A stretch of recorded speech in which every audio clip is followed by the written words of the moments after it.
Well, good evening, everybody. It's a pleasure to see you here, and it's my great honor to be able to welcome you to this evening's event.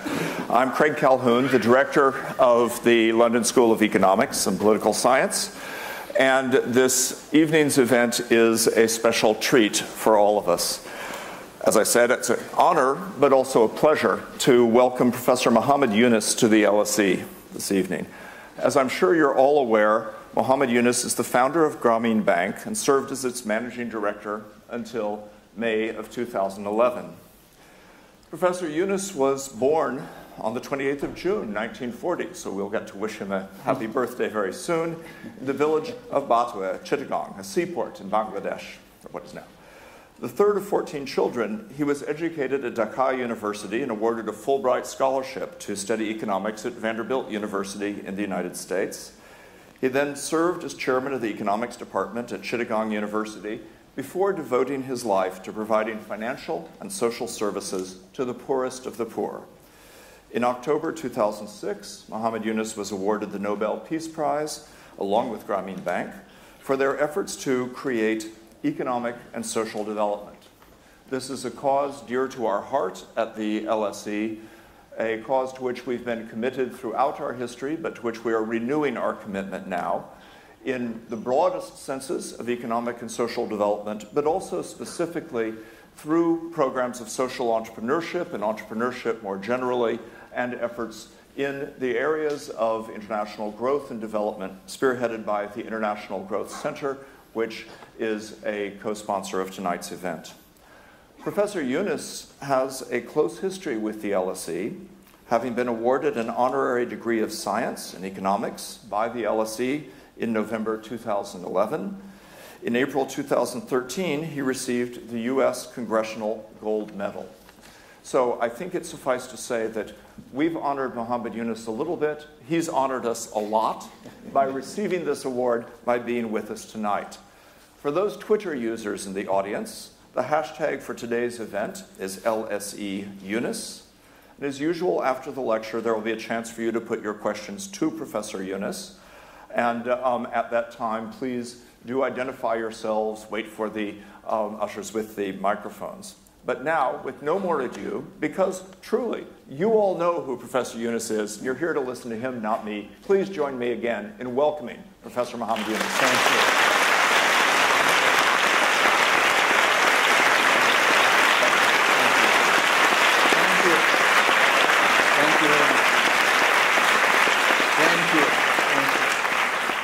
you. I'm delighted to be back, and as mentioned, that I received the honorary degree from LSE, so this is my campus too. It's my alma mater, and that gives me a responsibility to come back, kind of report to the authority what I'm doing. Not doing any mischievous things. Stay online so that I can carry on my work. So this I see as a kind of reporting rather than making big speeches about something.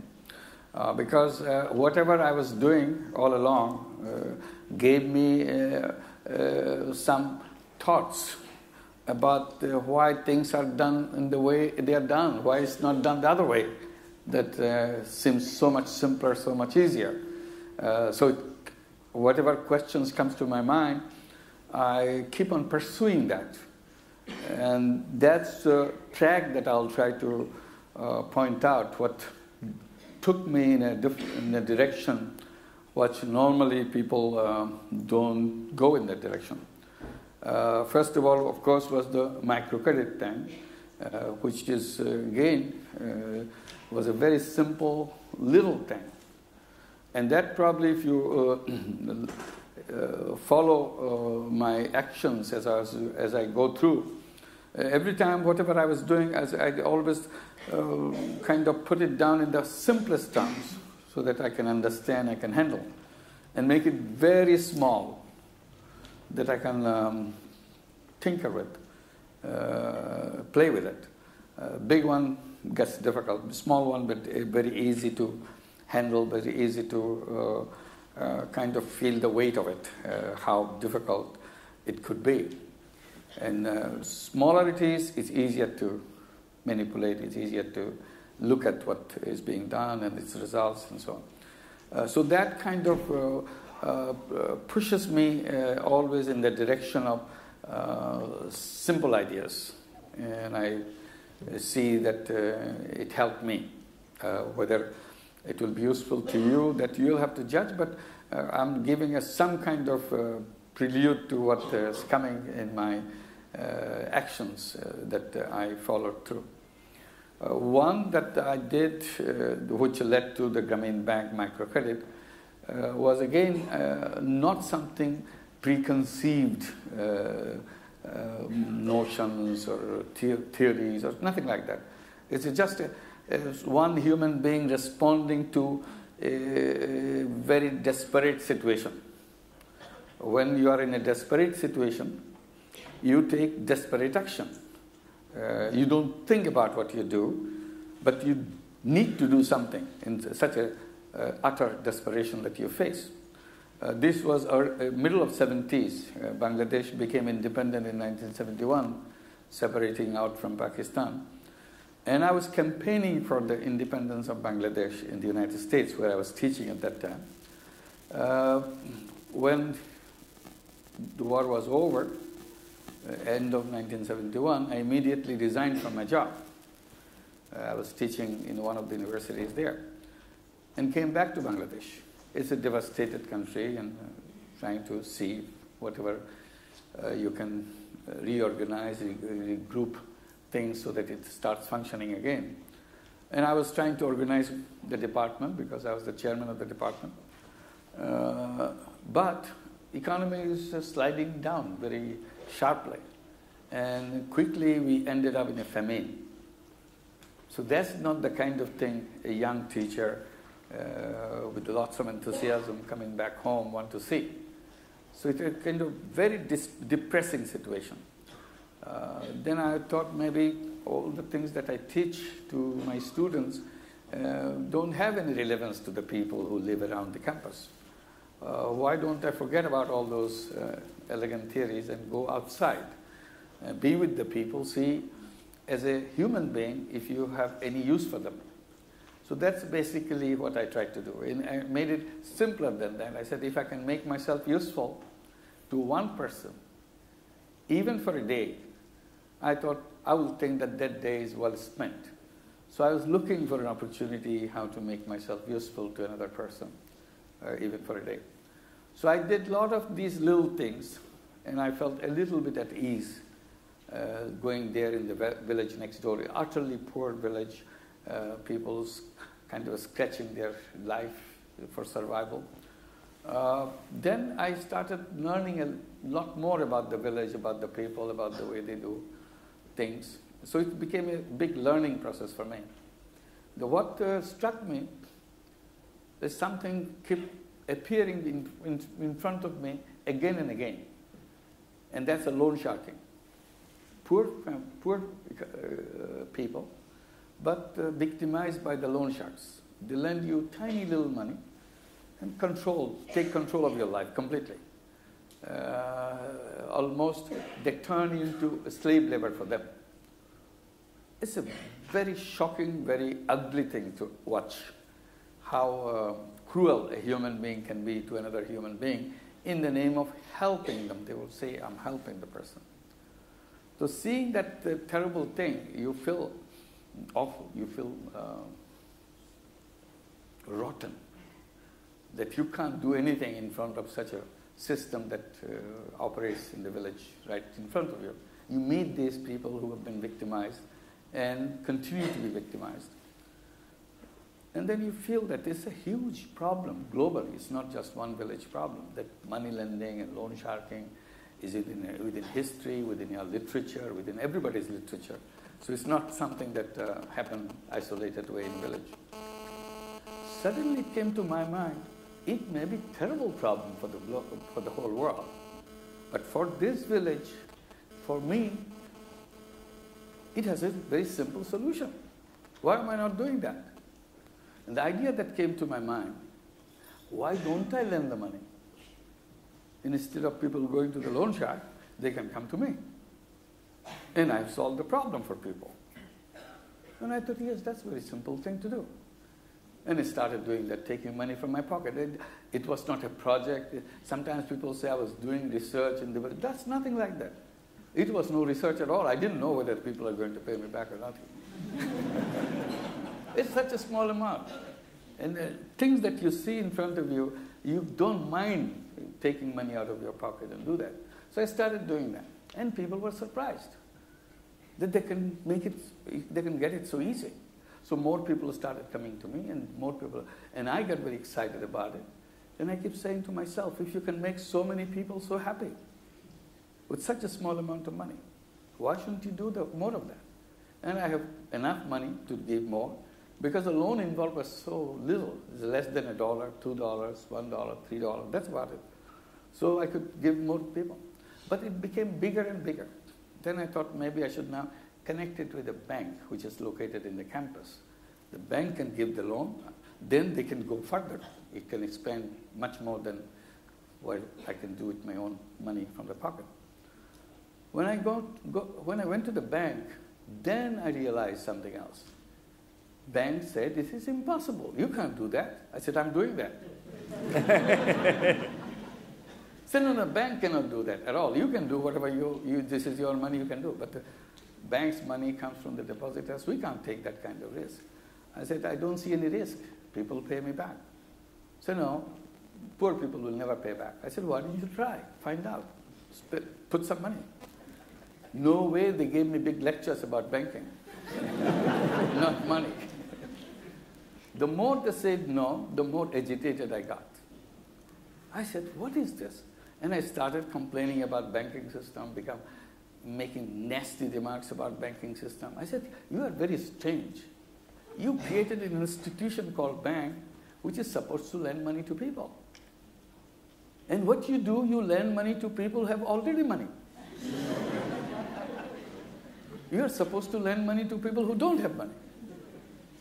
They said, no, that's not the way it is. It should be the way we do it. I said, no, this should be done the other way. So we couldn't persuade each other. They couldn't persuade me, I couldn't persuade them. So I became nastier and nastier, accusing them how wrong they are. Added one allegation after another allegation. After about 8 months, when I see no way I can open the door for the people to take money from the bank, I got an idea after debating with them. I learned something about their rules. I said, okay, why don't you take me as a guarantor? I'll sign all your papers, and you give the money. And I take the risk.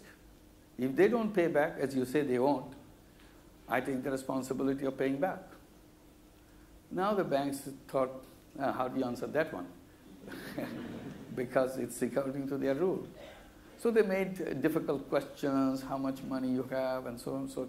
I told how much I have, how much money I get as a salary from the university, and so on. They were very reluctant. But 2 months later, they said, okay, we'll do it. Now I realize, a few months later, I realized why they agreed. They simply wanted to get rid of me. I was becoming a problem for them. So they thought if they give some money with my signature, and they are absolutely sure poor people will never pay back, so I have to pay back. And once I start paying back, then I'll say, thank you, I don't need any more money, because I have to pay all the money back. So that way they thought this is easiest way to settle the score with me. I was happy that they agreed. So with my enthusiasm, I go around, bring people, they give the loan, I keep signing papers. Luckily, everybody paid back every penny. I had no problem whatsoever getting the money back. So the more I did, more I expanded. But it becomes so big, banks get very worried that this time, they're absolutely sure it's going to fail. It's a question of time when he's going to fail. They thought if it becomes big and fail, then I can't pay back, so they will be losing their money. So they become very reluctant to give fresh money now. Then I got so convinced that it's working, I got very enthusiastic about it. So there's a conflict between our two attitudes. So I said, why don't I create a bank? Now that I know it works, I should have a bank exclusively for this purpose. Then the idea of creating a bank came, and finally, after a long period of struggle, we got it done in 1983. A bank is created. It began in 1976. Now in 83, we became a bank, called it Grameen Bank, and started giving loans. So that's the story of microcredit Grameen Bank. And then rest is history. It grew and grew and grew. Today, Grameen Bank has 8.5 million borrowers in Bangladesh. Mostly women. 97% of them are women. And they take tiny loans, start income-generating activity, and gradually pay back the loan in weekly installments. And that became known as microcredit. The word didn't exist in the dictionary before, so we coined a word so that we can describe it, what we are doing. And we interchangeably, we said microfinance, etc. And it worked perfectly well. And then it was copied around the world, in different countries and so on. Now it's, we were invited to do it recently in the United States. So we created something called Grameen America and started lending money in New York City. So we have, this was done 5 years back. Now we have 6 branches in New York City with over 12,000 borrowers in that program. All of them are women, 100% of them are women. Average loan in New York City is about $1,500. And they take loan for income generating activity, whatever each one has ability or ideas and so on. And that started spreading in other cities. We kept getting invitations that please come and help us. We set up a Grameen Bank branch here. So we went outside of New York City. We went to Omaha, Nebraska, at the invitation from there. So we set up 3 years back another branch, and which is working as good as in New York City. Then we were invited to do it in Indianapolis, in Charlotte, North Carolina, in Los Angeles, in San Francisco. As now, more and more cities are lining up. You start there. So that idea spread more and more. Within Bangladesh, what we did, we started focusing on many other things.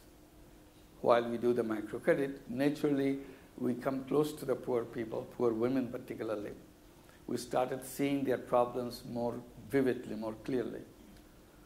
Then I tried to respond to those problems. I tried to see if I can do something of addressing those problems. And I started doing that work of addressing each problem that I see in my own way. And that way was to create a business to solve the problem. So whenever I see a problem, I start thinking, how do I create a business to solve the problem? And one after another, I started creating companies. And each company is to address a particular problem. And over time, I created nearly 60 such companies. Some of them became nationwide companies, very widespread, working in every single village and so on.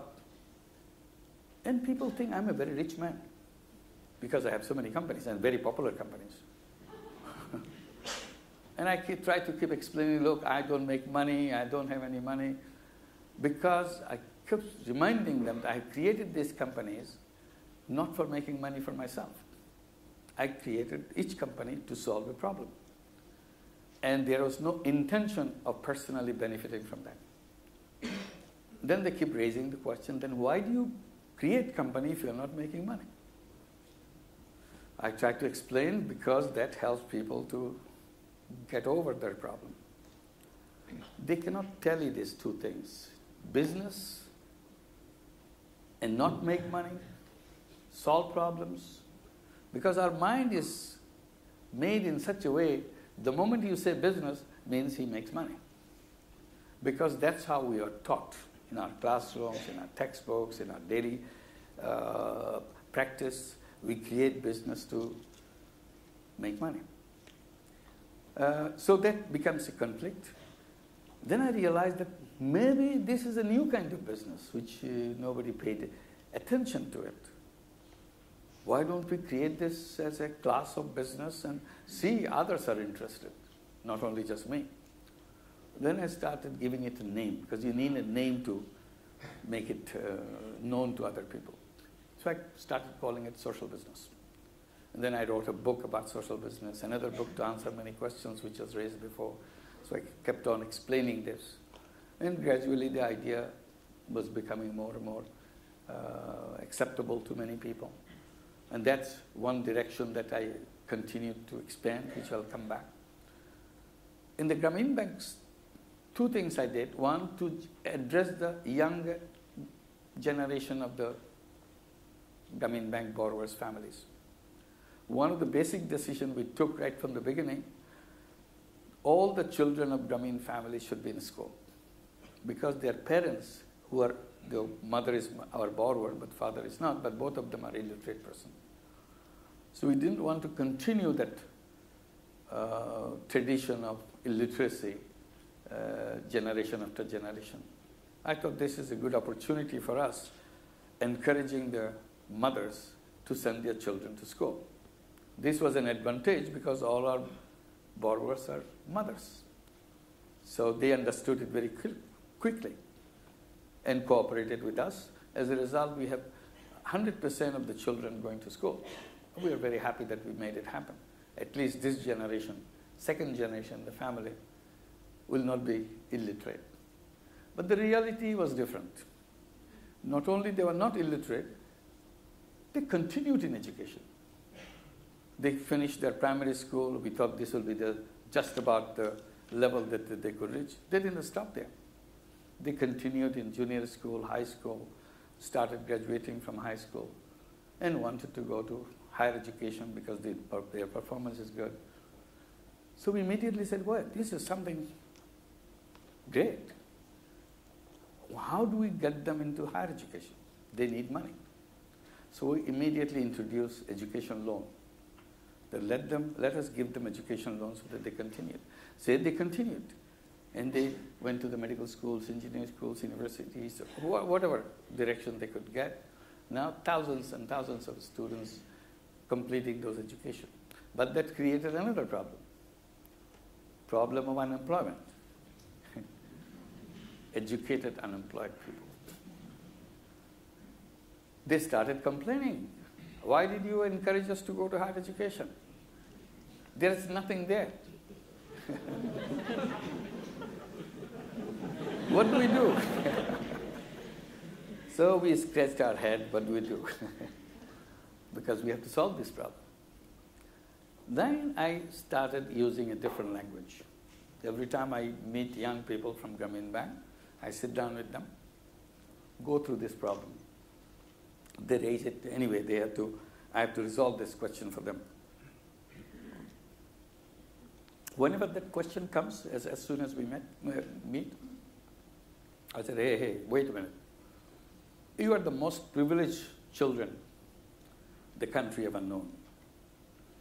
So don't complain. You are privileged because you are different from other children in Bangladesh. Your mother owns a bank. You won't find too many children in Bangladesh whose mother owns a bank. So you are a very, very privileged person. Why are you looking for jobs? You should be giving jobs, not looking for jobs. I said, what you should be doing, you get rid of this idea, looking for jobs. You continue to think and get ready and almost make a pledge and repeat it every day, telling yourself, I'm not a job seeker, I'm a job giver. So you lecture them, they say, wow, we don't have a job, he's making a joke. He says, I'm a job giver. Well, who am I to give jobs? Nobody gives me a job. And then they said quietly, but we don't know anything about business. In our education, they never taught us how to start a business. Many have probably taught us how to write our CV, how to appear in a job interview, but nobody told us we can start business. So we don't know where to start. I said, look, you are completely in a different plane than what I have in mind. Why are you complaining about not knowing business? You are a lucky person. You have a resident consultant, business consultant right in your home, your mother. Your mother, when 10 years, 15 years, 20 years back, she first joined Grameen Bank, she was scared to death. How to approach the bank, how to really take this money in her hand and start a business. She never had any idea about business and how to pay this money back. It's a huge responsibility for her. She spent sleepless nights before she could decide to join Grameen Bank, to go through it. This is such a big thing. And finally she did it. She took the challenge. She was shaking when she received this first loan. She couldn't believe that anybody gave her such an enormous amount of money. This is about $30 or $35. And she worked very hard to make sure every penny gets paid back on schedule every week. And she did that. And then she took a bigger loan, did a better performance, and the bigger loan, next line, and so on. Today she probably takes $10,000, $15,000. But it started with $30 or $40. So she has learned her own way how to run business. What good is your education if you're not better than your illiterate mother? If she can do all this, where are you? Aren't you lucky she has 20 years of experience in her business? You are looking for business experience outside, where your mother has all the experience herself. Why don't you just go ahead, look at your mother for what she has done in 20 years, wherever she is now. Make it 20 times bigger business. Then I know that your education was put to some good use. Now they are getting around, creating businesses and trying to set up their own thing. Some of them really transforming their mother's business, some of them completely new. Once you change your mind, you suddenly start seeing things very differently. But we keep on encouraging. Then we have a now different window in our bank, just to support, just to give the financial support services to the second generation. So second generation became a big issue for us in Grameen Bank. And then, as I was doing all these businesses, I started raising this question, which is raised to me again and again. Will poverty be ever ended in this planet? Because I keep saying, we want to create a world which will be free from poverty and so on and so forth. People look at me, this is another pipe dream. It's never going to happen. I said, no, it's going to happen. It's going to happen. We'll have a world where not a single person will be poor people. To kind of rub it off on very harsh, I keep saying that, no, not only there won't be any poor people, we'll have poverty museums. Because people won't see any poor people. So they'll be wondering, what is it that they call poor people? Then they have to come to the museum to find out. Like we don't see dinosaurs anymore. And then we go to the dinosaur museum to see how big that is. I said, similarly, people say, how people suffered so much for no fault of their own. And wondering what kind of heartless people or mindless people they used to be in this planet to create poverty and tolerate poverty and make it go on as if nothing happened. So I said, that's what I believe, and it will happen. It has to happen because poverty is not the fault of the poor people. Poverty is not created by the poor people. Each human being is endowed with unlimited potential, unlimited capacity.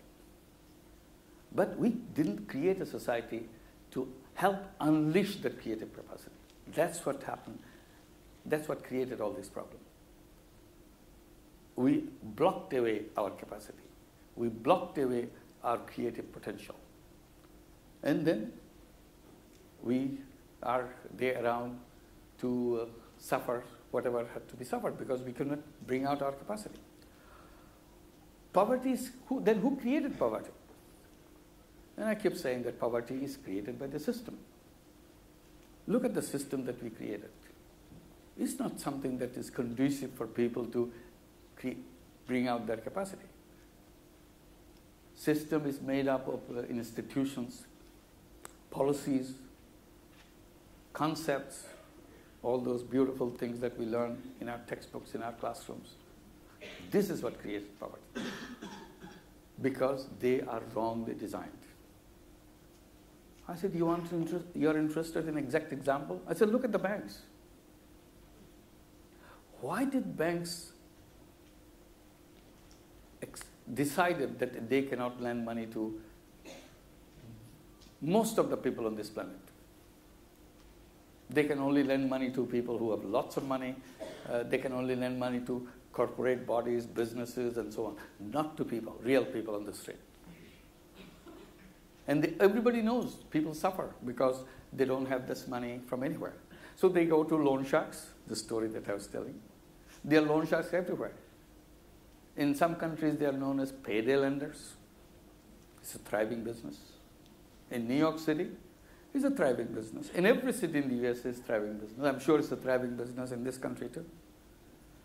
Interest rate, 1,000%, 2,000%, 4,000%.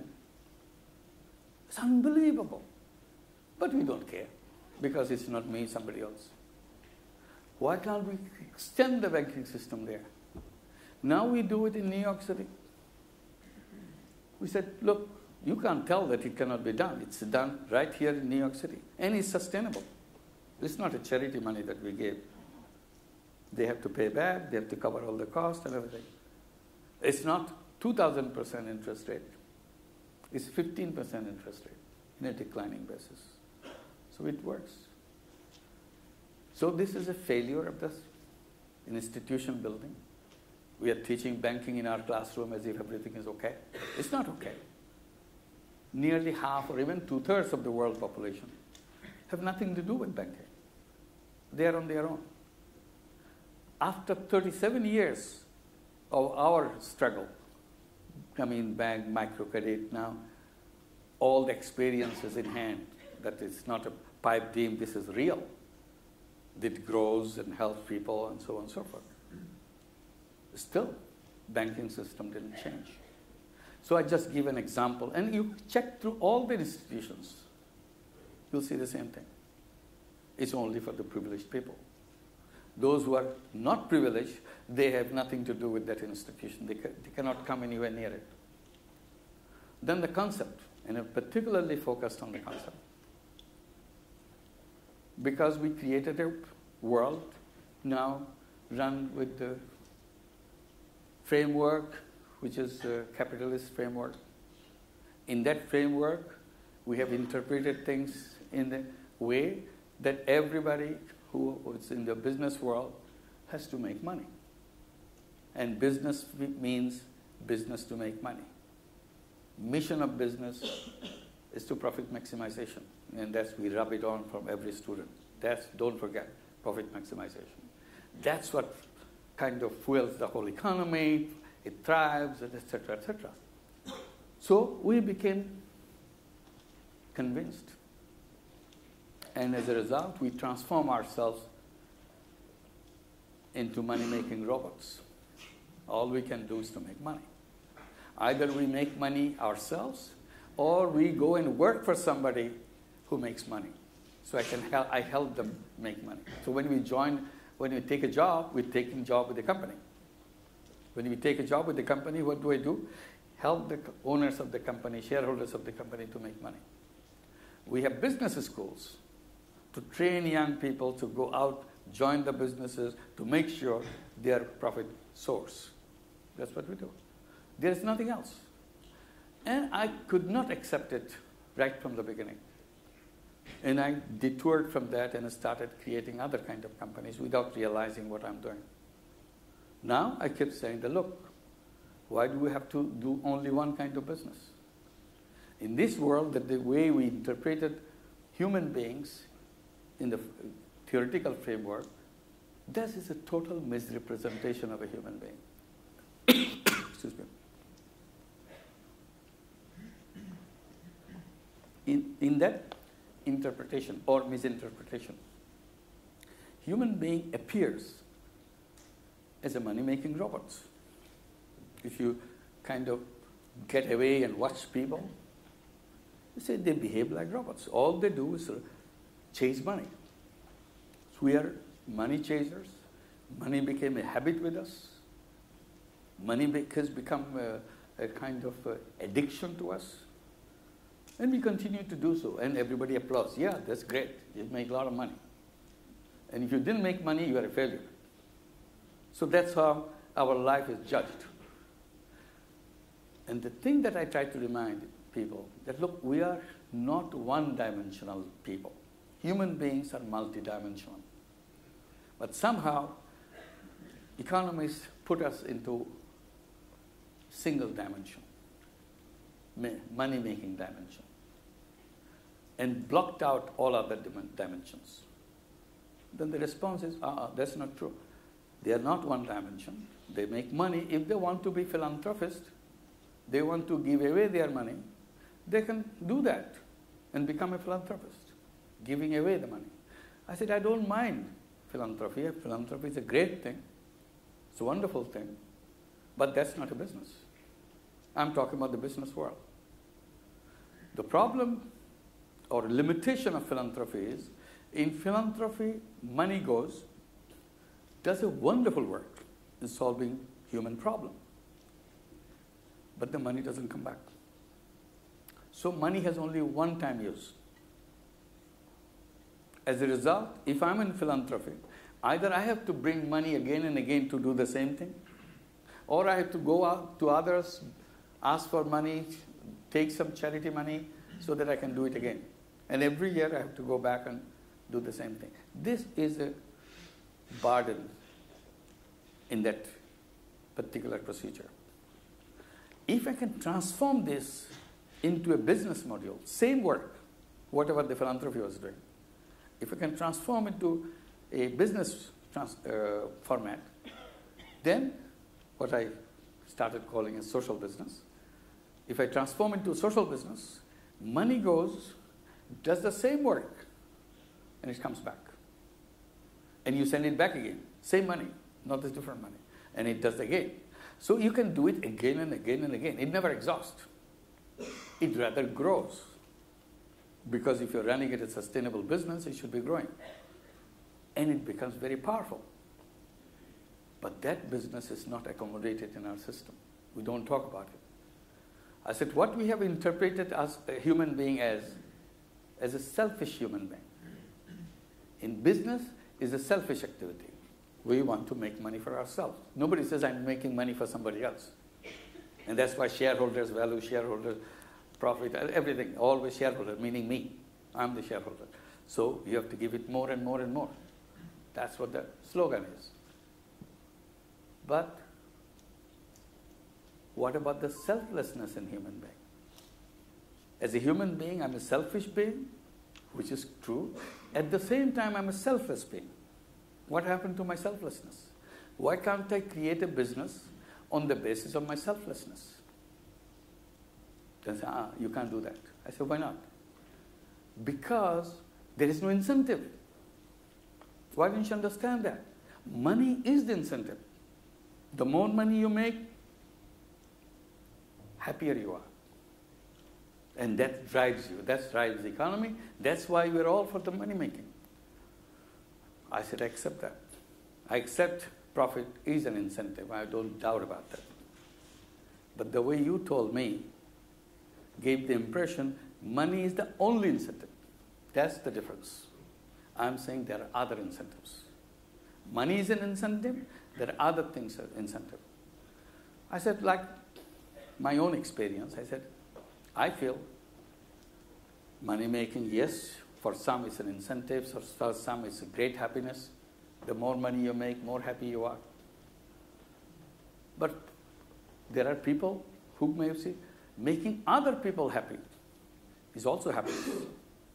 And for me, making other people happy is a super happiness. And you don't understand that because you never tried. It was never told to you. So you don't know anything about it. So you think money is the only happiness. All I'm saying, try both. Discuss both in the classroom. Put both business in the textbooks. Let people figure it out. If they like it, they will do it. If they don't like it, they will carry it. Capitalism is all about options. This is the essence of capitalism. But when you come to business, which is the basic thing about capitalism, there is no option. I said, that's why we fail. We have to give people options. Which way you do. Whether you should do money-making business or you do social business. It's a choice. To say that this is the only business, other business is out, I will not accept. Give option. If people find that, yes, this is an exciting option for me, I'll do that. And they can do both. There is no difficulty with that. They can concentrate one and do slightly other one, or equal importance, or whichever way.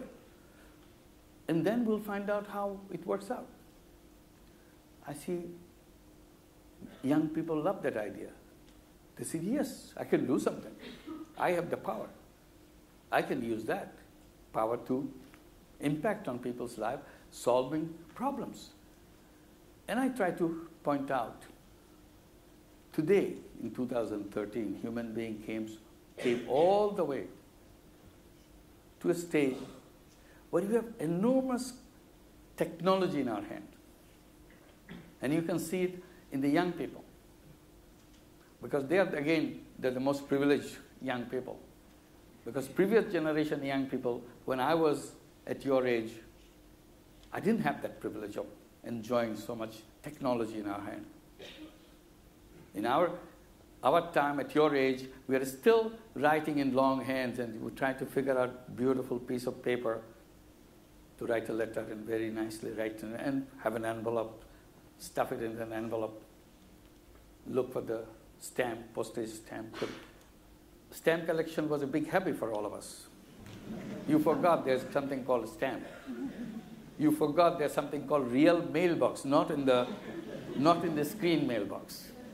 There's a red mailbox. You wait. What is the clearance time? What time postman takes this mail, and we watch. This is going now. It will take 2 months to get there. And we wait for 6 months to get a reply. Today, it doesn't even take a second to get there. The next second, you got your reply. So that's the speed which came. The point I'm making, the creative power of the technology today is so enormous. It's getting bigger and bigger and bigger and more powerful and more powerful. Who is the beneficiary of all this creative power and all this technology? Who are the ones who are using it in the best possible manner that they can? The business. Business controls the technology. They decide what kind of technology you should have. We don't design iPads or iPods or iPhones. They decide, and they say this is the greatest. Previous model which we had last year is out. Now you have to buy this one. And they persuade us, we throw away our previous model, buy this one. And they do it so quickly. You remember Walkman? Yeah? Probably never saw it. It was a craze, Walkman. Each one is a craze. Long playing records. It's a craze. Disappeared. So all these things are manufactured and provided to us, we enjoy. But they are the one, business is the one who is directing the technology, which direction it will go. I said, if we could use the same technology, same creative power to solve the human problems, guess what will happen? All our problems will disappear. But we don't use that power to solve problems. Because businesses who control this technology are not supposed to solve problems. They are supposed to make money. So they do best job, because that's the training we give in our universities. You do your best job so that the company makes more money. And we do our best job, and the company must do it. We have no time to look at the problems. So now I'm breaking that wall. I said, break that wall. Have two kinds of business. And let's choose which one we want. And many social business started coming in.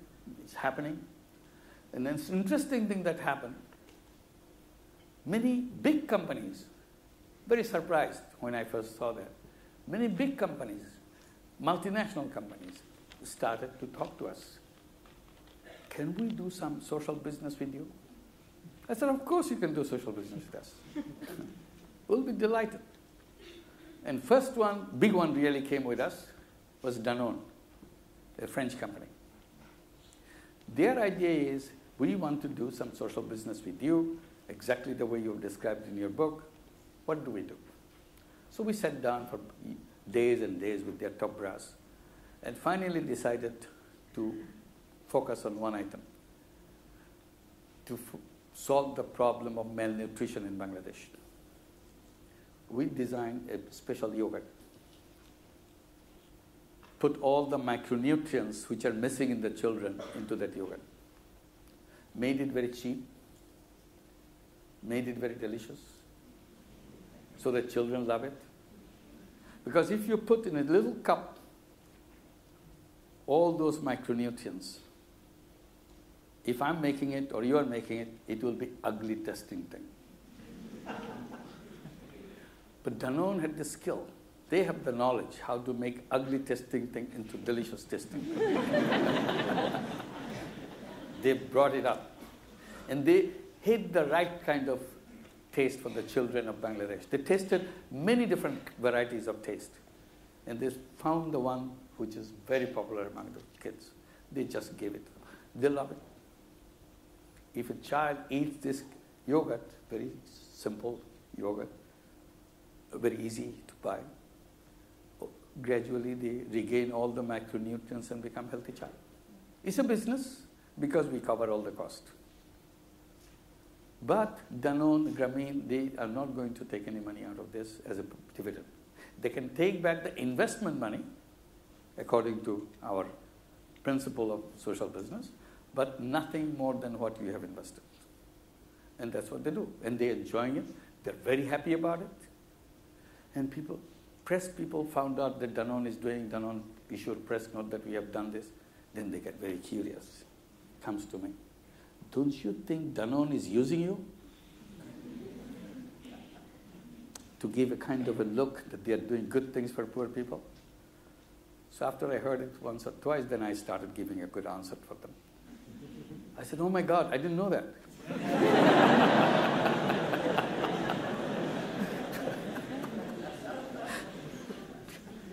I thought I'm using them. Because nobody paid attention to what I say about social business and all that stuff. The moment Danone did it, every business school wanted to study that. Why should Danone go so crazy to do something so stupid, to go into a business which doesn't give them any dividend? How do you explain? So all the MBA students are scratching their head. Why did they do it? So they said something wrong with the CEO. And then came Veolia, another French company. They really tried to draw our attention that they would like to do some social business, and I was not paying any attention to that. I said, they don't understand social business, stay away from me. They said, no, we understand, we read your books, and we are serious about it. Then I gave them a big task. I said, okay, if you can produce water so cheap, a clean, safe water, so cheap, that I can sell it for 1 taka for 10 liters. 10 liters of water for 1 taka is just about a penny or a couple of pennies. 1 British penny, maybe. Because a bottle of water in Bangladesh, which is half a liter, will cost you 12 taka. Half a liter, 12 taka. I'm telling them, you have to come to a stage to, if you want to address the poor people with water, you have to sell it at 1 taka for 10 liters. They left. I said, okay, they understood my message, because it's not just producing water. You have to bring it to the level where people can afford. And it has to be good quality water. 3 days later, the 3 days they spent in their hotel and studied all the water in Bangladesh, those were selling. They came back, then gave the message to me that we are ready, we can do it. I said, no, come over, we can talk. So we talked, we created a company, now we sell that water. That's a social business. They have to work very hard to tweak their technology, everything, so that they can bring that technology in a way this can be produced at that cheap rate. So everything, you challenge that capacity. Then they start working in a very different way. They are not going in a conventional way. I was invited by Adidas. Again, they want to do some social business. I said, okay, they want to do social, I'll go. So I went to their headquarters in Germany. CEO, Dr. Heine, he said, we want to do social business. How do we go about it? I said, okay, if you want really seriously interested, you have to create a separate company. Excuse me. You cannot do social business through the existing company because it's a money-making company. So he says, okay, suppose we create a new company, social business company. And how do we go about it? What should we do? I said, to begin with, you have to have a mission statement for this company. What will be the mission statement like? I said, maybe something like this. Nobody in the world should go without shoes. As a shoe company, it's our responsibility to produce shoes affordable to even to the poorest person. He looks at me. He said, that's a big ambition. So I looked back at him. I said, but I thought Adidas is a big company. I said, do you want a small ambition? I can frame that too. But that won't go with Adidas. So no, don't make it small. Then should we go with this? He said, can I talk to my colleagues? I said, you go ahead, you talk to your colleagues. So they gave me a big tour of the headquarters, their museum. You know, they had beautiful museums and so on. So while I'm doing that, they were discussing about 10 of them to make it, whether they see it's possible. So during lunchtime, we got back again. So CEO whispers into my ears. See, my colleagues have asked me to ask you how cheap the shoe should be in order to be affordable to the poorest people. I said, maybe under €1. He said, you are a very difficult man. I said, no, I'm not a difficult man. I'm talking about a difficult situation. If you make it more expensive, you're leaving out lots of people. So I'm just giving a kind of a reference point. If you come close to this, you're closing to the closest people. So they went back to their session again, leaving me out. A couple of hours later, we assembled again, and he made the announcement, we take your challenge, and all our colleagues thought it is worth taking that challenge, but they asked me to make it clear to you. We'll try our best to come to producing shoes, selling shoes under €1, but we cannot guarantee it. I said, that's fine, that's all we want. I mean, nobody can guarantee anything. But you try hard, you come close and close to €1, that's all. They worked 2 years trying to make it happen. They put all their creative energy, creative people behind it so that they can do that. They visited Bangladesh, their villages, women, children, to understand what kind of shoe they would like, blah, blah, blah, blah, blah. They did all the study possible and came out of the shoes. So that's what the social business is all about. It's not just making something, okay, I do social, but I don't make profit. You have to use your creative power to make it happen. Nothing is beyond the capacity of human beings. And I believe in that. If we put our minds into it, it will happen. And that's the whole beauty of the whole thing. So we keep on doing that. So now we have series of those social businesses, one after another. One exciting thing, I'll stop there. Exciting thing that we are invited to Haiti after the earthquake and the devastation. Because I was always complaining about Haiti. admiring and complaining, admiring that whole world kind of come out to support Haiti after the earthquake, because enormous emotional response came all over the world. Everybody wanted to give money to Haiti so the survivors can take care of themselves, etc. And I think this is good. This is wonderful that the whole world came to support people in Haiti. But what I don't like, you are giving this money to Haiti, which doesn't have any real administration. Probably this money will be wasted. These resources that we send will be just rotting someplace. It will not go to the people who need it. And my suggestion is, why don't you take 10%, 15% of your whatever you are sending, put it in a fund, social business fund, and challenge everybody to create social businesses so that it becomes a business and solve the problem and becomes a sustainable thing. This money doesn't disappear. Otherwise, whole money will disappear. Some will go into paper, some will go under the water. You don't know where money went. And some people responded to that. He said, you go ahead and create fund, we'll put the money into your fund. I created it. It was not easy creating a fund in Haiti.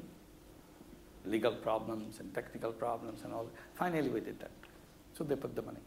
Now we are creating social businesses in Haiti, one after another. Each one is as exciting as another one. The one two interesting Haiti project that we do, I should share with you. I was told that I was eating in a restaurant, they were treating me with a dinner. And one of the participants in dinner pointed, I was saying this delicious food. They said, but these are not Haitian food. These are all imported. I said, is that so? You import everything, vegetables, everything is imported. Then somebody picked up the salt, said, even the salt is imported. I said, why? You see, you're an island country. You're surrounded by salt. Why import salt? Well, that's the way we do. So, and we import fish. I said, what? Then he, to make the point clear, said, we import fish even from China. I said, now I understand. I said, Chinese fishermen come here, they catch it and sell it to you. You don't go and catch it yourself. So we started doing that and said, chicken. So we import chicken from Dominican Republic, which is the other side of the island. And we import nearly 1 million eggs every day from Dominican Republic. I said, I don't see any escape route for you. You import everything.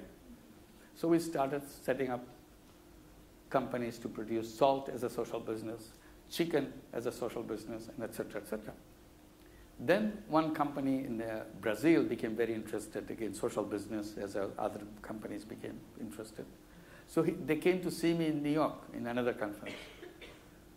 I said, I'm very delighted that you're interested in social business. I need you very badly. Would you work in a joint venture in Haiti? They said, yeah, maybe we can do that. I said, yes, let's do that. So out of that, within 6 months, we agreed, we signed agreements and so on, and created the company. Now it's about to be launched in the next 1 month.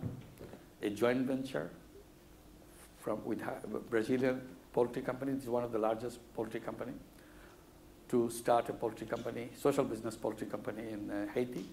Our idea is to let every family in Haiti produce chicken because they are sitting idle. They don't do anything much. So I said, this is employment generation, this is food generation, everything.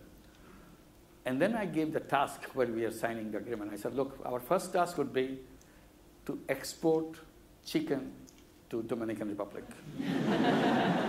Then we know we have completed the circle. And if you are familiar with Haiti again, Haiti used to have about 25% forest coverage of the island, that part of the island. The Dominican part of the island is fully covered with forest. If you fly over, as long as you see green underneath, you are in Dominican. When you cross to the other side, it's empty. Then you know you're in Haiti. Today, forest coverage in Haiti is less than 2%. They're chopping out the trees. Why? To cook, to produce charcoal. I said, is this the way you treat your forest. So then we started talking about creating a forest for Haiti, a social business forest. I said, forestry is such an attractive social business because it creates lots of income, employment for people. At the same time, you have forest resources and green coverage for the island. So I said, let's deforest the whole of Haiti. Everybody said, are you crazy? That's what the government should be doing. I said, no, social business can do that. Now we are planning, we are getting ready for that, and many big business people are assembled to participate in that, to create a social business, to cover Haiti with forests as soon as possible. It's a big task, but it's a doable task. You start somewhere and build onto it. And this is the way it should continue and do on. Another last thing I would do is about the garment factory in Bangladesh. You saw the news that we had a big tragedy in Bangladesh, that more than 1,200 people crashed to death because one 9-story factory building collapsed.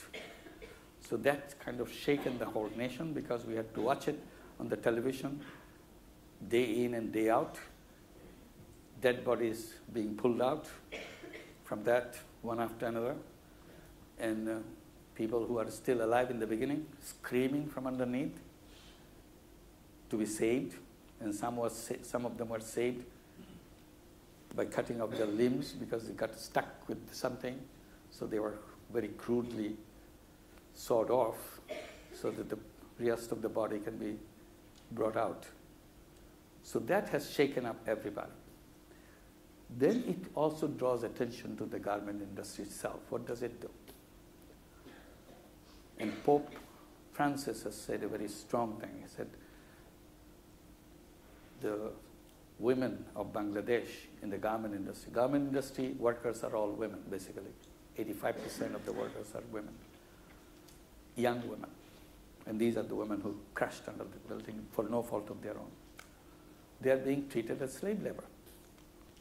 And wearing these garments here in this country, in Western, we produce it for Europe, for North America. Beautiful clothes, but produced by women who gets a wage of less than 25 cents per hour. So one of the things I've started saying that now this is a good opportunity to wake up, pay attention. That why can't we give them at least a decent in their level of salary from 25 cents to 50 cents per hour? If we raise our wage from 25 cents to 50 cents, ultimate increase in the final sales price is a marginal, little bit of change, a very small change.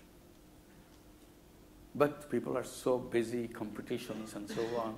All the power of competition is layer by layer going down, all the way down to the salary of the women who came from the village for the first time in their life, in their whole entire history. They've never been to a city. For the first time, these women, these young girls came to the city, get to these tiny things. I said, why don't you set an international minimum wage so that buyers of garments can be told your garment, which is $100, used to be $100, now you have to pay $102. And because they have a decent salary, that's all. I said, people will understand. Why don't we just confront them and be there? And then come up with other ideas. And I'll say, why don't we create a social business in that? I'll create a social business and start selling a tag, suppose it is a tag, which will go into the garments that we produce. This tag means that your garment, which you used to buy for $100, probably you have to give $102 on top of it, $2. But part of this money will go into a social business, which will take care of their retirement, their safety, their physical safety, their health care, everything. This is done through this. It's a business. You pay me this, I take care of this. And this is addition. I said, all these things are possible. The third thing I said, now we are campaigning for it. I hope you'll join that campaign to create a garment industry transparency index so that we know who is doing what, so that we can name and shame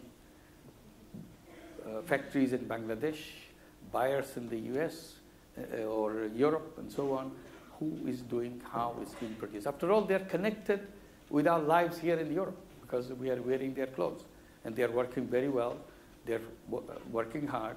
Is it too much to ask to pay a fair wage for them so that they can have a life of their own, so that they don't have to work like a slave day after day, year after year, 24 hours a day, something like that, to make a living for themselves?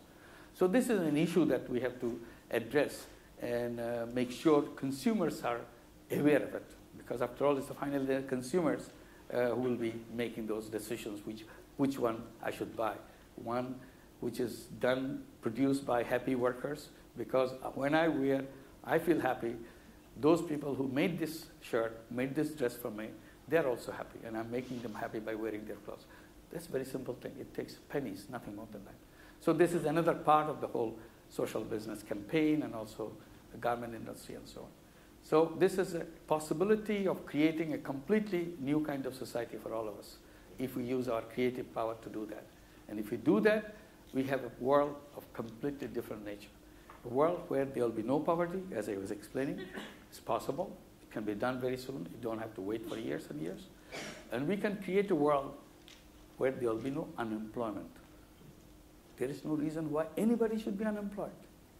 And it doesn't make sense to me why a well-intentioned, energetic young person should be wasted. Is it the fault of the unemployed person? Nobody will say it's the fault of the unemployed person. Then whose fault is it? The system is at fault. I said, who said system has the power to punish human beings? Shouldn't it be the other way?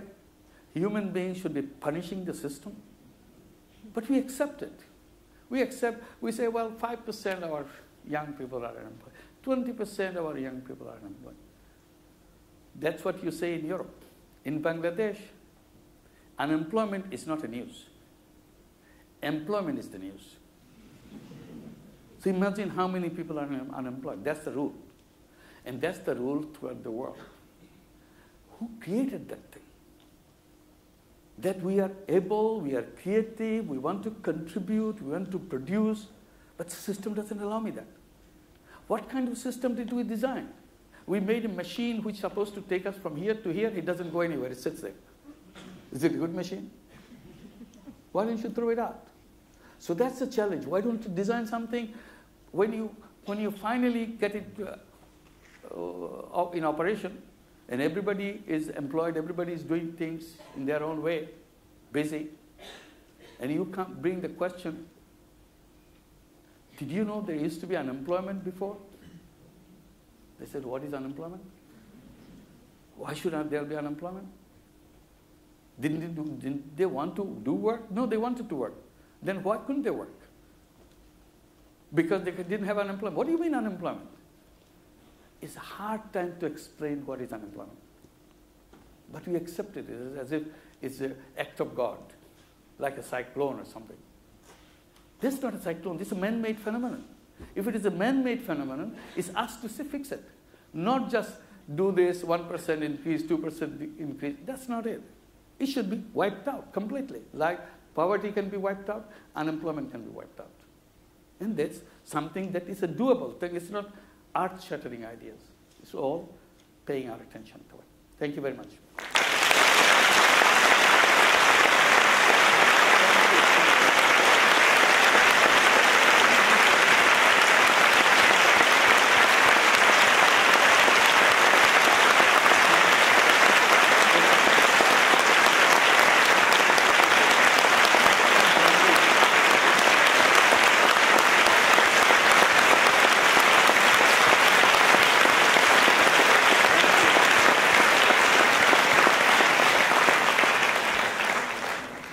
They're not easy audiences to please.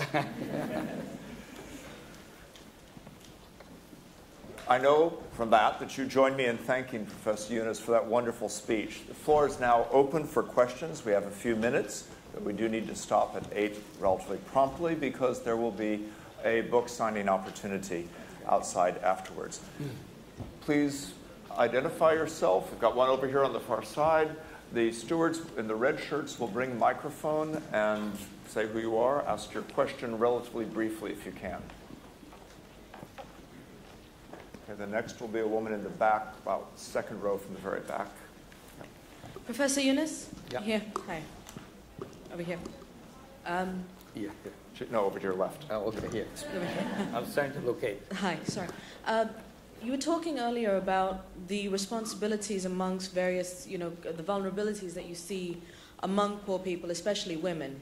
And I wanted to ask you, what steps do you see South Asian communities, specifically companies and society in general, what do you see as their responsibilities to make sure that the vulnerable people that you target as part of the Grameen Bank are sort of catered for? Because I don't think that it's an idea that's as widespread as it should be in South Asia. So what are the steps that you feel can be taken? One thing I felt very strongly this time, that we should not attract Western buyers and Western businesses, that we have an unlimited supply of slave labor. We want to do business. Like everybody has their piece, that I want this piece, this my profit. Producers, they have their piece. The piece for this poor woman must also be protected. And that's why I was saying that this is non-negotiable. Like when I suggest 50 cents per hour, no company can say, okay, why don't you pay a little less to your labor and make it cheaper, or they are encouraged, they will go push the laborers to do the thing for their profit. So everybody has to share whatever you've produced. And everybody should have their own, at least the poor people, because they don't have the bargaining power. So put a level that this is the minimum we guarantee. And that guarantee comes as a human community. That's why I say international minimum wage. Local minimum wage is there, but it's too far down. But they are taking advantage what we do for our businesses in Bangladesh. They want to use the same thing for the Western. Their insistence on quality, that's not there in Bangladesh. But we work hard to make that standard and efficiency and excellence in the production, but you're not giving me the same international level of quality for international wage. I said, give them an international wage. So that they live as a human being, a dignified human being. After all, we are together. Consumer is no different from the person who is producing it. So we are a community. And I enjoy your work, and you should enjoy your work. And together, we, as a human community, we live together. That's the point, the minimum wage, that's what. Then also safety, security, and all this stuff. That why should the whole building crash? What kind of building you're using for all these thousands of workers? There are 4,000 workers in that building. And out of that, this has happened. So that's the awareness. So all about awareness from us. Otherwise, they don't have a voice to bring it here. If we create a campaign, create a kind of coalition of solidarity that, look, we will protect your interest. And that's our responsibility because we are lucky. We have a voice, we can exchange it, we can communicate with it. I don't think anybody wants to deceive them. But the system made in such a way, somehow it goes very silently, quietly, nobody notices. Let's notice it. Okay, now the person in the very back there. Yeah, hi. My name's Alana, and I'm doing a master's here in social policy and development. Thanks for being here today. So I'm curious about the idea of, so the way I see social business is really about creating change by living the change that we want to see in the world today. And so you talk a lot about changing the system, and much of the reason there's a need for social business is because of the way the system exists. What do you see the role of social business in advocating governments for for changing the system in which the problem already exists? And is there a role for advocating from a social business perspective? Lots of the problem that I have been confronting is the problem of mindset. Once the mind is made up, like mind is made up in schools, minds are made up in our colleges, because we learn in a certain way, and that goes with us permanently. Then we go out and see something else, we don't change our mind. We blame the others. My learning is right, whatever I see is wrong. So how to address that mindset? So that's why we need this awareness, create instances so that suddenly, my God, I didn't think it that way. Is it really? Can really poor people get out of poverty? I never heard that. I thought poverty should be with us. Whether you're a rich country, poor country, doesn't matter. And that's why we tolerate it. In rich countries, there are poor people. I said, if rich countries could do one thing, immediately you'll reveal all the poverty. Take off welfare. And you'll see how many people are poor. Poor countries cannot hide that poverty. They don't have welfare. So you see it vividly. If Bangladesh has a welfare system, nobody will be a poor person. Everybody is taken care of. They have their television, they have their car, they have the house, everything. So there will be no poor person. But the fact that we don't have welfare, that's why we cannot afford welfare. That's why they are poor people. So we need to understand that, make aware that this is something doable and can be done. And quickly, to add to your question, I try to draw attention to the fact that human beings always wanted to go to the moon. For centuries, it was never fulfilled.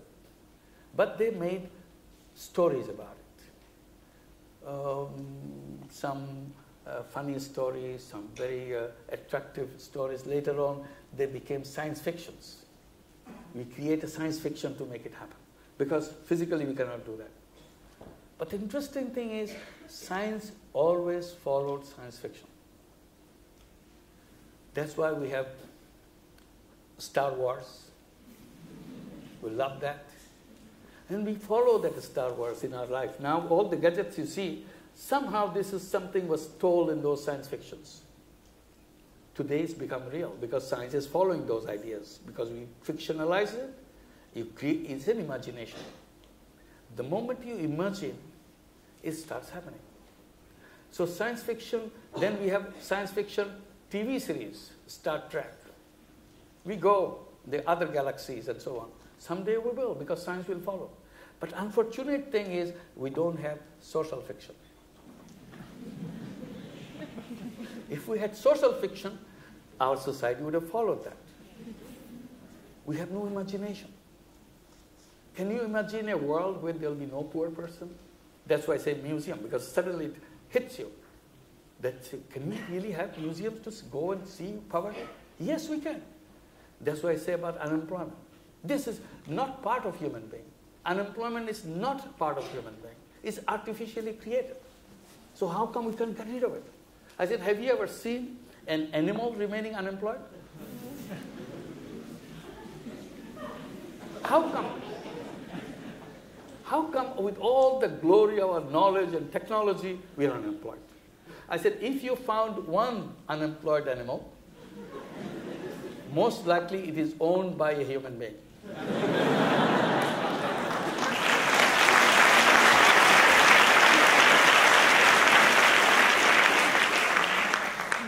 Okay, it's a woman in a red top there.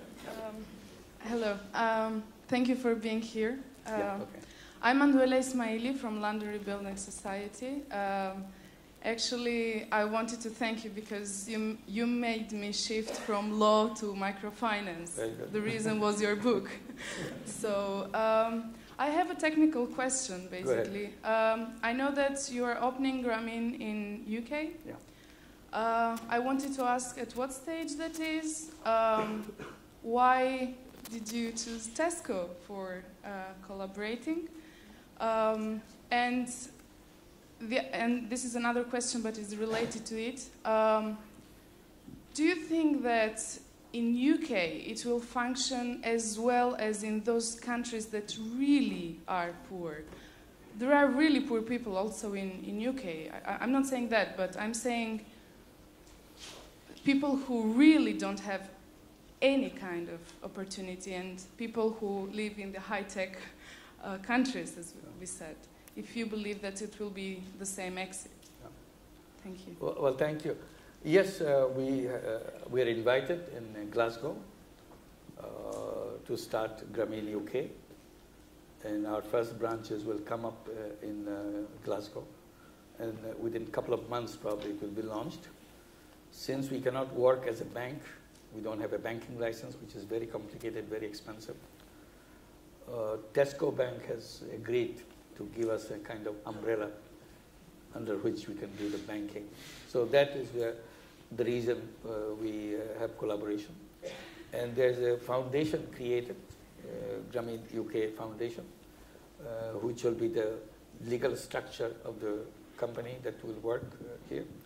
And about whether it's possible to do here, it's, again, I mentioned about New York. That's the same way that it was raised question, will it be done? I said, I don't know, but it should be. But until I have done and failed, I would not know that it cannot be done. So let me go ahead and fail and then come back and say it cannot be done. So I have to do that. And my inner thought is, I'm totally convinced it can be done. Because I'm not looking at the country, I'm looking at the person. And the person has unlimited capacity, just like any other person. Simply never had the opportunity to use that capacity.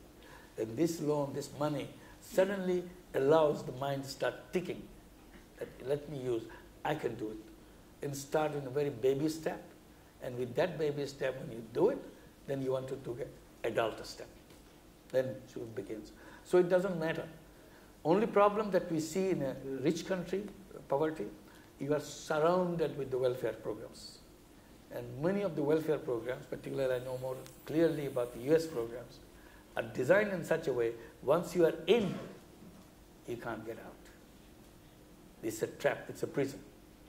That's why generation after generation you remain there. So you create disincentive to come out, you create problems of getting out. So then you remain safe inside and you don't do well. That's the problem. In Bangladesh we don't have welfare, so anybody can get out anytime they want because they are not in to begin with. So it's very easy. Here it's difficult. So we have to work with the welfare authority and so on so that we work together, help people get out. I'm taking heart from the idea that I have unlimited capacity because I'm having trouble calling on everybody in the audience. The man in the check shirt. Yeah. Good evening. Good evening. My name is Robin Hollenstein. I'm a graduate student in economics here at LSE. And my question is related to your statement that the system creates poverty, that the way our institutions work, that creates poverty. And I wanted to ask you how, in view of that statement, you would compare, for example, the Chinese experience, where in the past 20 years we have seen a spur of capitalist development, even though it might not be called like that, that has helped millions of people escape poverty. And I don't want to be seen as criticizing social business, that's not my intention at all, but I would like to know how you think about this other avenue, to say so, of development. Thank you. The reason I say that, I was giving institutional example, like banking institution. We have spent now 37 years with Grameen Bank and our experience, what I was telling you. In the beginning, they were telling that it cannot be done, lending money to poor people, people at the very bottom level. Now we have done it everywhere. They cannot say that. But has it made any difference to them? Has they said, okay, we made a mistake, we are opening the door, everybody is welcome? No. We lend money to poor people to the extent we lend money to beggars. There's a quite significant number of beggars. They join as beggars, not saying that, oh, no, I'm not begging anymore. So you continue whatever you want, but try to get out. And a very simple idea, when you go and beg to another person's house or another person's place, you also show that you have something to sell. So they let them decide whether they want to buy something from you or give something as a charity. It's an option to you give. They like it. They start doing both. Gradually they see selling is much more fun. People love it. People appreciate it. And they become more and more door-to-door salesperson rather than door-to-door beggars. So this is it. But it has not changed. So this is the deficiency in the system, those who are designing the system. And this is the same system which created problem for us. Not only they didn't solve the problem, they created more problem. That's what the financial crisis is all about. Financial crisis was not created by people on the ground.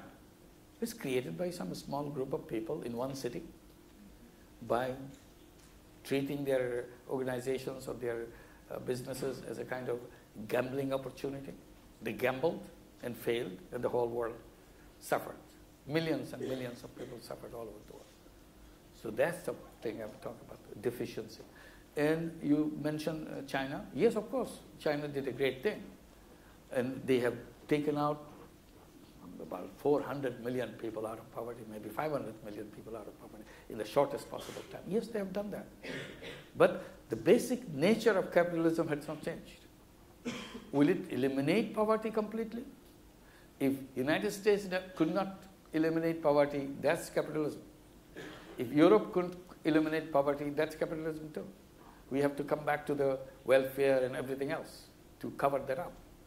So I said, there is something lacking in the system. Why don't you tinker? Why don't you find around to create something? And that's, I was giving an example that I have done something, maybe that will be useful. Try it out. Because this is focused on something. I'm not saying this is the solution to those who are. No, I'm not saying that. This is one of the things that you can try. If it works, fine. If it can take 5 people out of unemployment by creating a social business, 5 young people. Anybody in here can design a social business to create employment opportunities for 5 young people who are unemployed. It doesn't take earth-shattering ideas, but it is self-sustaining. So I have taken care of 5. If I have taken care of 5, somebody say I can take care of 10. I can create a business to take 10 out. And very soon you'll see that everybody is busy doing work. But we say no, government has to solve it. Governor has to come up with monetary policy, and finance minister has to come with fiscal policy, and government has to come with other programs, and so on and so forth. As if I and you have no responsibility in it. So I said, we can do something. So let's do it. And that's what the social business will do. It's not, I'm not doing it for making money. I'm doing it something I hate to see. Young people remaining unemployed. And I activate myself. I said, let me do it. Maybe successful, maybe not. But I don't see why anybody will be unsuccessful in that. It's a small thing. I can take 5 people out of welfare. Don't you think any one of us has capacity? Any one of us has capacity to take 5 people out of welfare. But if I have done that successfully, the whole world will change. There will not be welfare anymore because we know how to get them out. That's a challenge. The second row, there's a woman in a blue-green scarf.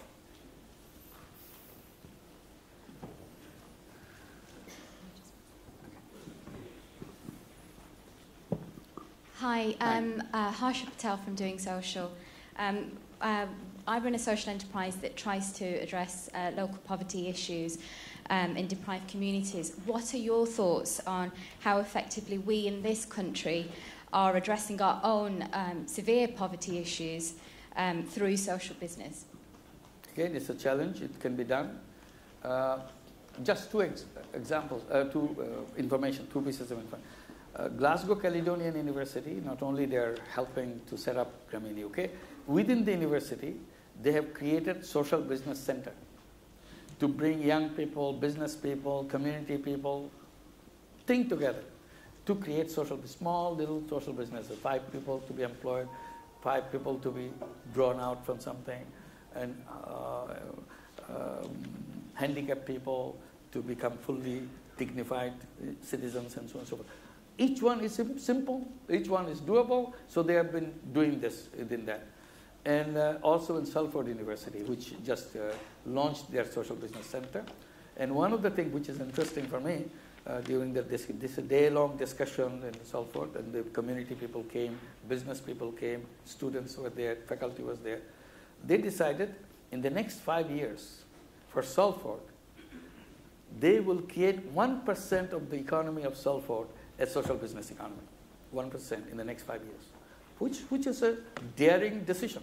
Salford economy is a sizable economy, but 1% of that economy will be the social business economy. Because then they lay down the foundation of what this is all about, not just one tiny example here. It's a real part of the economy. Then moving from 1% economy to 10% social business economy will be much easier if you think it's useful. So these are the examples. We can do it anywhere. LSE can do that too. Bring young people, sit down in one corner, design something. It's a design competition. And at the end of the day, we'll give you an award. Whoever comes out with a beautiful design to solve this particular problem of the day. And there will be 10, 20, 30 submissions. And the jury board will sit down and say, this looks like a very attractive one, give us an award. And that award could be just a flower award, give a flower, or it would be advertised that anybody is ready to invest in this company. It costs £50,000. Somebody say, okay, looks interesting, I'll invest. And that's how it begins. It's not something that is beyond the capacity of the normal human being. You don't have to go to the big company, big banks, or nothing. We can settle our own thing. That's the challenge. And just last week, we gave our Social Entrepreneur of the Year awards at the LSE. How about if I take two last questions and you answer them together? Okay. There's a person in the balcony on the right, and the second, my right, up there, in black. Yeah, you're headed right. She's now, there, hand up. She's got her hand up. And then there's a woman with brown hair about 2/3 of the way back in the central area. She does not have her hand up, but she's been having her there. Now she does again. Okay. Apologies to everybody I couldn't call on. Okay. Okay, so I've been working with several microfinance banks in Africa, and they've done a great deal to bring banking to people that wouldn't otherwise have had it. However, one of the challenges I see quite often is that people, businesses, women who run businesses, who earn less than, say, $5 a day, are just not getting banks investing in them. So they're saying these women are too high risk. They won't be able to pay the money back. And so there is a whole chunk of women who run local businesses who are not able to grow those because they're not able to get that investment. And I'm sure you're aware of people like Hugh Sinclair who are now writing about a crisis within microfinance. So I think the question I have for you is, there are obviously challenges now facing microfinance, and there's, in some respects, a can't-do attitude, which is converse to your can-do attitude. What do you see as a solution for those types of women who are on less than $5 a day that are considered too high risk for the microfinance banks? Okay, we'll take one more and let you answer them together. Yeah. Hi, I had the great pleasure of working with Grameen Foundation in Uganda, actually, doing one of the first demand-side surveys for microinsurance, which is also a part of microfinance. So coming from Bangladesh, I'm quite curious about the insurance side and what you're looking at with regards to things like covariate risk, climate change, which is a big one for your country. And keep it short and sweet. Thank you for being here. Thank you. Yeah. On the high-risk side, I thought the microcredit is the less risk side than the conventional banking compared to what the results are, the repayment situation. If that's what you're referring to as a high risk,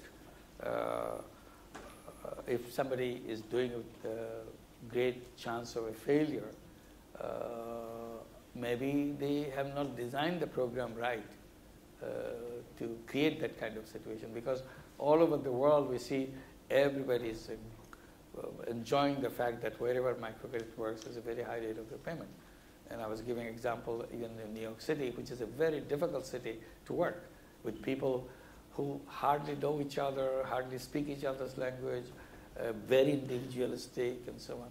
But it created an environment where repayment has remained over 99% all along, never faltered below 99%. And what is the solution? I will give you this way. I was being introduced as a banker to the poor, and I'm glad he didn't introduce me as a banker. And I take that as a banker to the poor. And the question that I have, when a banker comes here, you introduce him as a banker. If you introduce me as a banker to the poor, what would be the legitimate introduction to the other banker?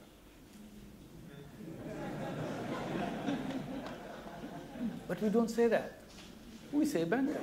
He should be really to be introduced as a banker to the rich. Because if you introduce him as a banker, I look like a funny guy who lends money to the poor people. He's the funny guy who lends money to the people who already have lots of money. That's where our solution lies. We have a banking law. And banking law decides what kind of institution you'll create. The law creates the mold, and mold creates the shape. And that bank, we do not say that this is a law to create bank for the rich. If you had said that, legitimately everybody said, where is the law for the bank for the poor? We don't say that now. Because we thought our job is done. We have a law which takes care of everything. It doesn't take care of everything. So we have to create a law to create bank for the poor. Then everything else will follow. Then it becomes a legitimate banking, and we don't have to go raise funds, look for investors, to listen to their wishes and desires and so on and so forth. I do business, I take deposits and lend money. That's my business. And we need that piece of law. That's why when we are opening a branch in Glasgow, I said we are not a bank, so we are stuck. We need another bank to give us a shelter. And then we need the money from outside because we cannot generate our money. In Grameen Bank in Bangladesh, we don't have any problem. We have an enormous amount of money coming in as deposits. We don't take a penny from anybody else because we have a separate law for us. But that's the problem. We have not created that piece of law.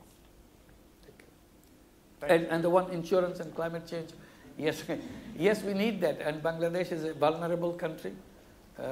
Just a few days back, there's a tidal wave that's about to come. There's a cyclone moving. And every time a cyclone is coming in the direction of Bangladesh, whole Bangladesh gets very nervous.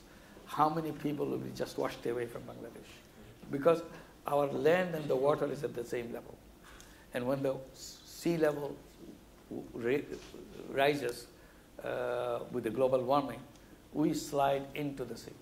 So we have to find solution to that. Unfortunately, that solution doesn't belong to us. Its solution belongs to somebody else who created this global warming. And we are not party to that, but we are the sufferers of that. So we have to find a way, how do we live our own life? And I suggest a basic principle so that we can all learn that basic principle from our school. We should live a life in a way that our enjoyment of life doesn't take away enjoyment of another life anywhere in the planet. If we follow that principle, all the problems will be solved. Thank you.